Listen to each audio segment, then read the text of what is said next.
Paweł Trela, Hoegert Technic brand ambassador, a licensed rally driver and Polish drift champion, a constructor and a lecturer at university. On a daily basis he runs a company that prepares cars for motorsport, where he also participates actively in the process of designing and creating vehicles specially designed for competition. His most famous design is Maybach, the only drifting Opel GT in Europe, with which he takes part in the competition. Paweł Trela is also a consultant for Hoegert Technic brand in the field of designing and testing new products. Cooperating with the brand, he builds its credibility, and he also co-creates its image and supports communication.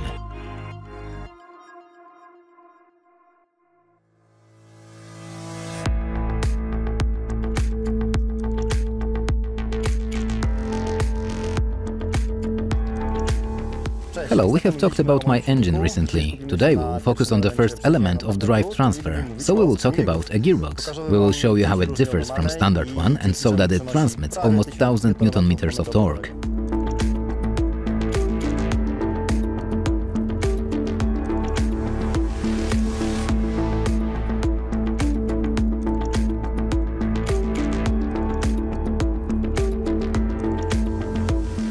None of serial available gearbox was able to endure a full season in Opel. That is why I bought a Quaife gearbox. It is 6-speed sequential dogbox.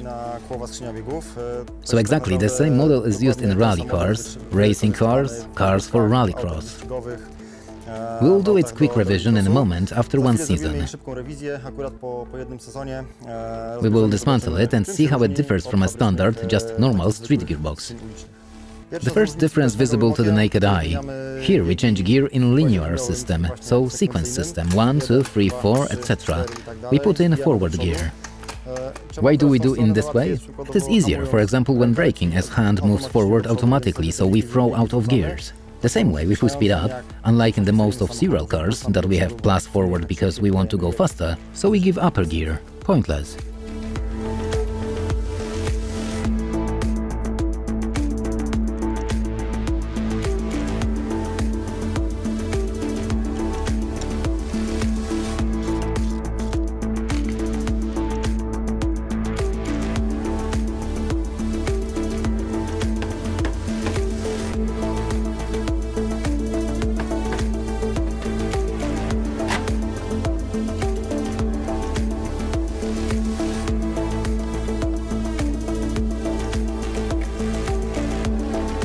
The next element which differentiates a professional gearbox from a normal street manual gearbox is a small oil pump.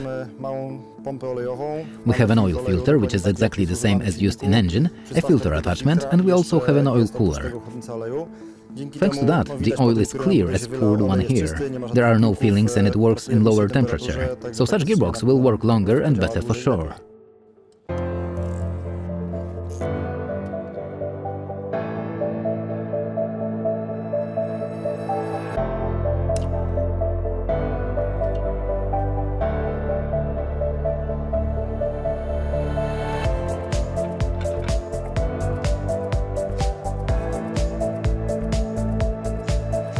We have the gearbox dismantled.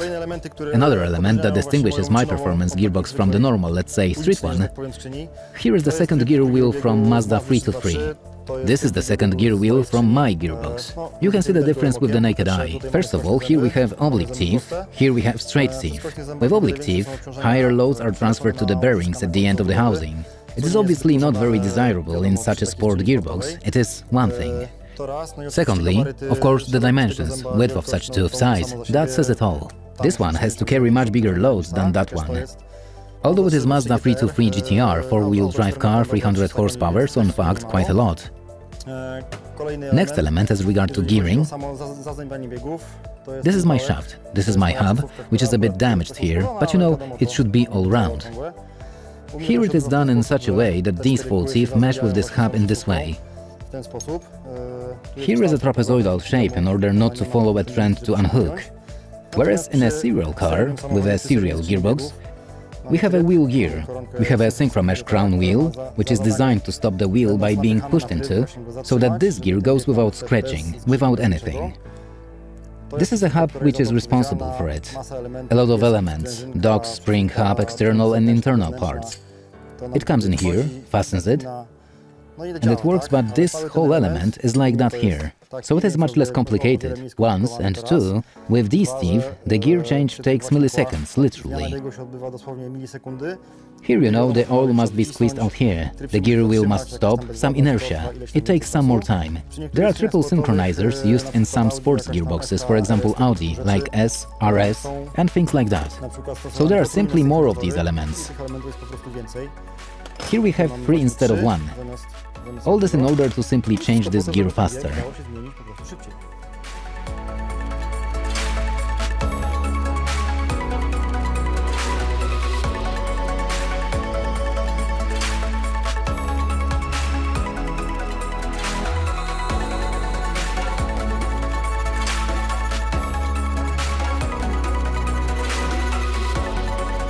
Conclusions from the inspection. The gearbox has actually run almost 5 years, and you can see that a few elements need to be replaced. After the last inspection, let's say a year ago, it didn't look as bad as here. Here we can see that this tooth is pretty badly chipped.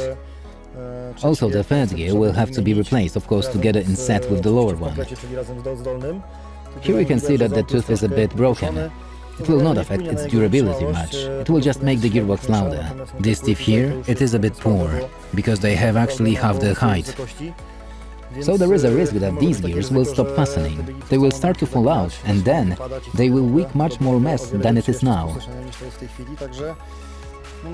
Well, for sure, third gear wheels and a hub too. It is better to change them in a set.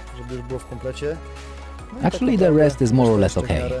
Well, as you can see, fourth gear is also a bit undercut here, but it will still drive. We know what is damaged, we have ordered the parts and we are waiting for the delivery. Then, of course, we'll put the gearbox back together, fill fresh oil and go to the track.